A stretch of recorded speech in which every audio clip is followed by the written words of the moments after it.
Welcome back to the deep dive.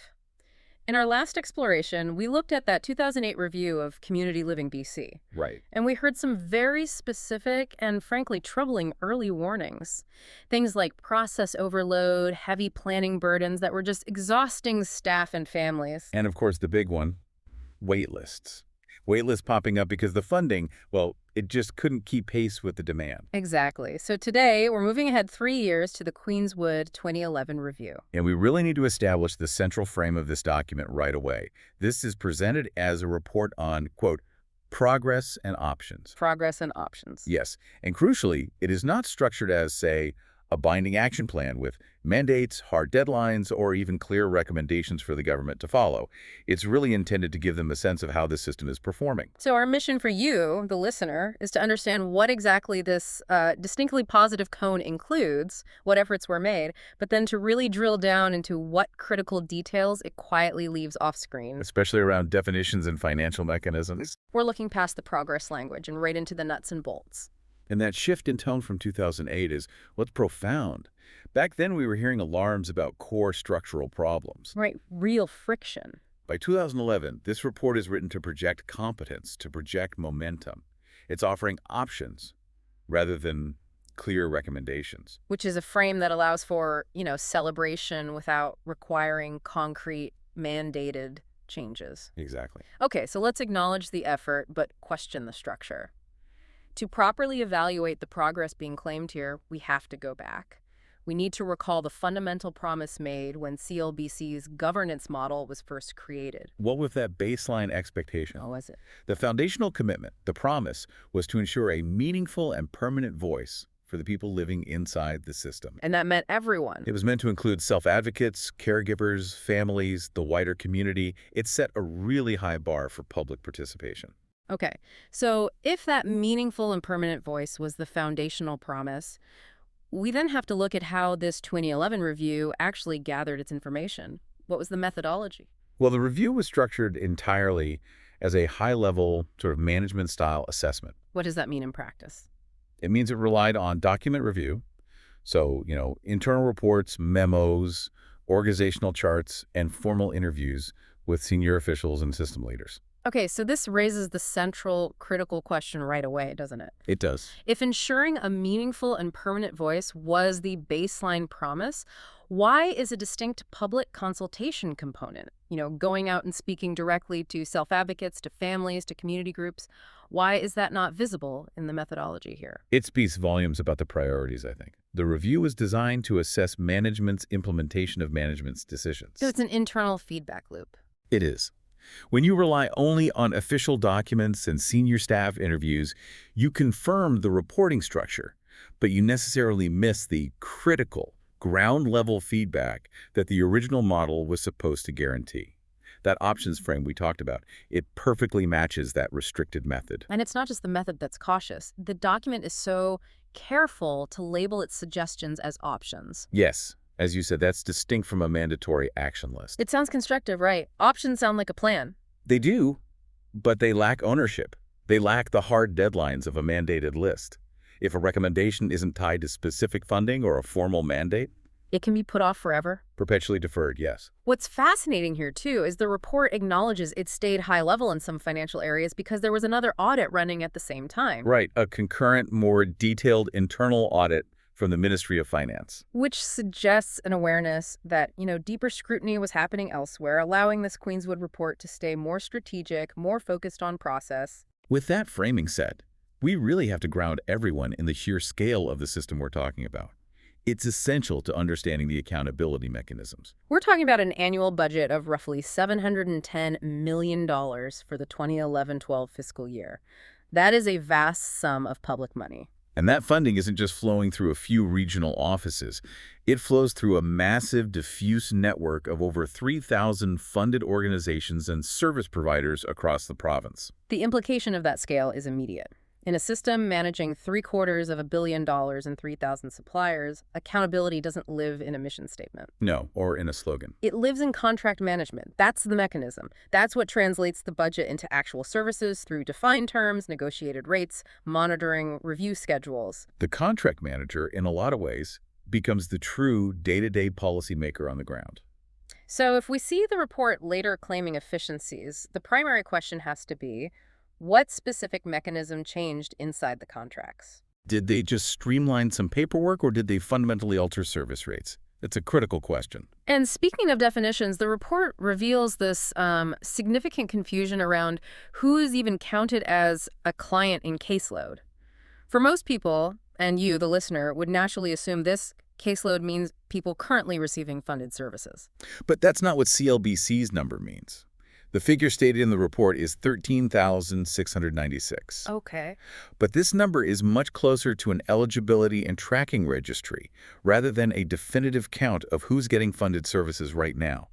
We have to be really precise about this. Let's break that down because this is where the complexity really lands. The caseload figure of 13,696 actually includes three distinct groups. Right.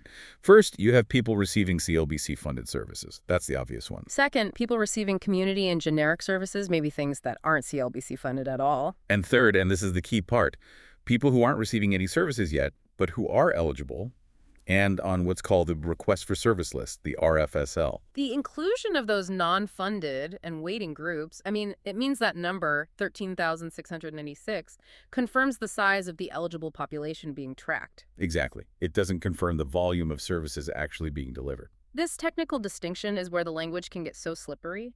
We often hear auditors confirm that 13,696 number, and it sounds like proof that everything's being managed correctly.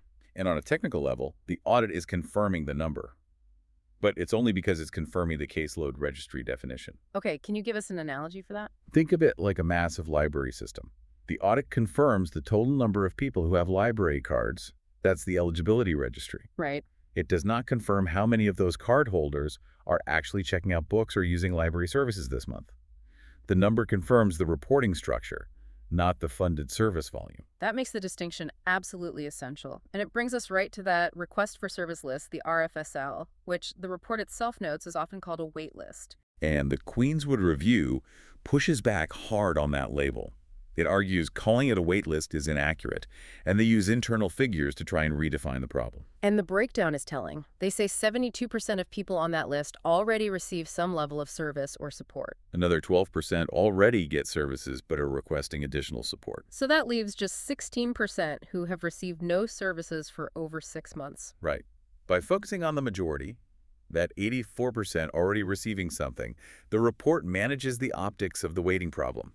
It explicitly warns that calling the entire RFSL a waitlist can create an, quote, exaggerated sense of urgency. They're trying to reframe a failure of funding as a complexity of tracking. That's a good way to put it. And this connects directly back to the central friction we saw in 2008.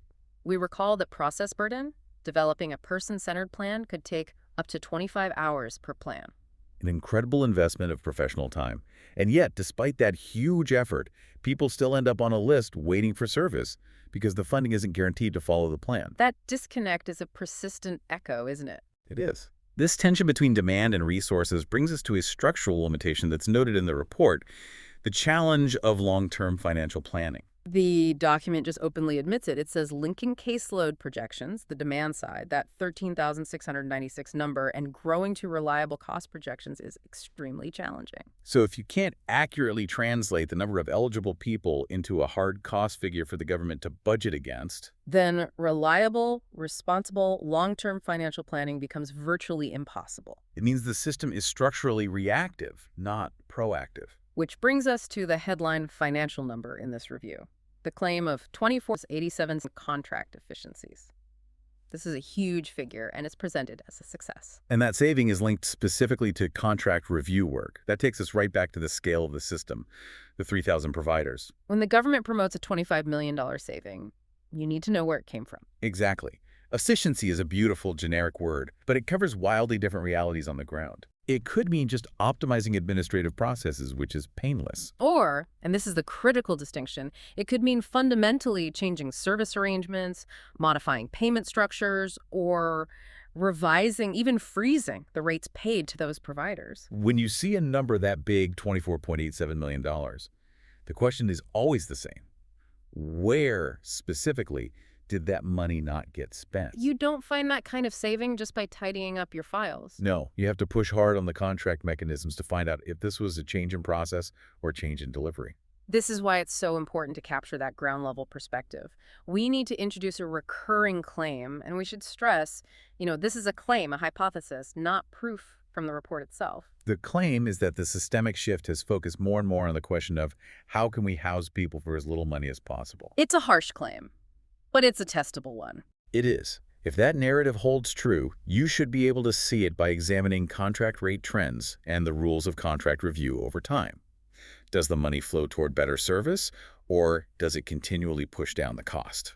That $24.87 million figure is the signpost we use to test that claim. Moving back to some of the internal issues, the Queenswood report consistently flags communications as a pretty significant problem. The report warns that even genuinely successful system improvements can be, quote, lost through ineffective communications, both internally among staff and externally to families. If you can't tell your stakeholders what you've achieved from their perspective, the progress might as well not exist. Another friction point flagged is the transition of individuals from the Ministry of Children and Family Development, MCFD, into CLBC services when they become adults. The report specifically flagged a lack of transition planning between the two ministries.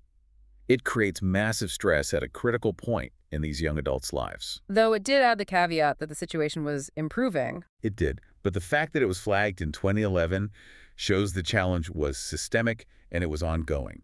We should also pause on the employment statistics because there's a really common misreading here. Yes. The report states that about 50% of the caseload is employable.